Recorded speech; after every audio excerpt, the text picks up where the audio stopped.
Hi everybody, welcome to this week's edition of The Other Reading. The lectionary readings for this Sunday are Genesis 28, 10 to 19a, Psalm 139, verses 1 to 12, then 23 to 24, Romans 8, 12 to 25, and Matthew 13, 24 to 30, then 36 to 43. I'll be preaching this week on the reading from Matthew, which is the parable of the weeds. The passage from Romans will be covered when I do a series of Romans. The wonderful Psalm 139 will be included in worship, but the other reading, the reading that will be read and upon which I will not be preaching, is the reading from Genesis chapter 28, verses 10 to 19a. And I will just read that passage to you.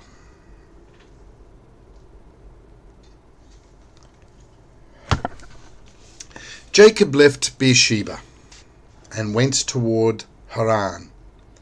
He came to a certain place and stayed there for the night because the sun had set.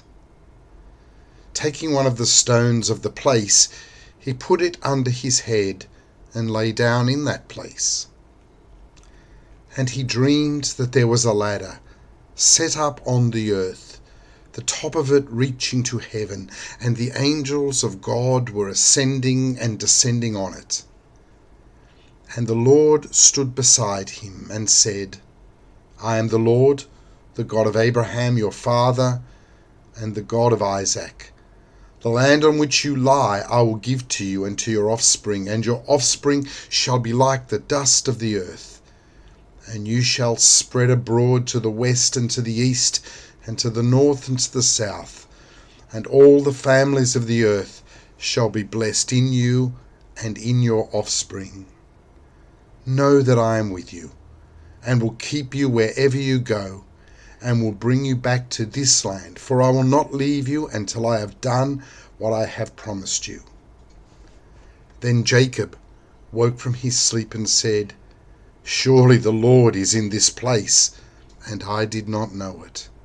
And he was afraid and said, How awesome is this place! This is none other than the house of God, and this is the gate of heaven. So Jacob rose early in the morning, and he took the stone that he had put under his head and set it up for a pillar and poured oil on the top of it. He called the place Bethel, but the name of the city was Luz at first. 1200 years ago, the Celtic Christians of Ireland and Scotland spoke of what they called thin places. Places where the barrier that separates heaven from earth is thin, almost permeable. Places where heaven leaks into earth, as it were. Usually these were wild, beautiful places. Very rarely were they churches or other religious buildings designated sacred sites. They were places where people encountered God. The story that I just read from Genesis describes Jacob as stumbling without knowing it onto one of those thin places. A random place. We're not even told the name of the place until the very end of the story. Jacob is on the run. Earlier we were told, and you'll remember the story, of how Jacob had cheated his twin brother Esau out of receiving his father's blessing by tricking the aged Isaac into giving it to him. You know the story. Some scholars suggest that Isaac actually appears to have been quite willing to be tricked, that by this time in the story he knew that Jacob was the one who should be blessed and not the rather dim-witted Esau. Nevertheless, Esau is enraged. He vows to kill his brother, and Jacob has to flee.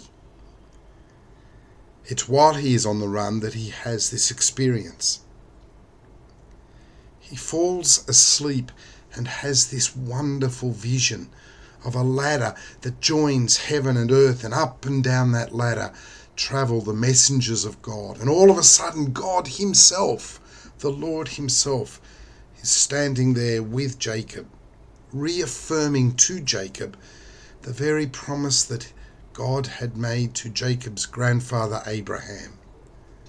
The promise that he would inherit the land, the promise that he would be the father of many descendants, and the promise that through him all people will be blessed. And then God promises to be with him always. No matter what happens, God promises that he would be with Jacob.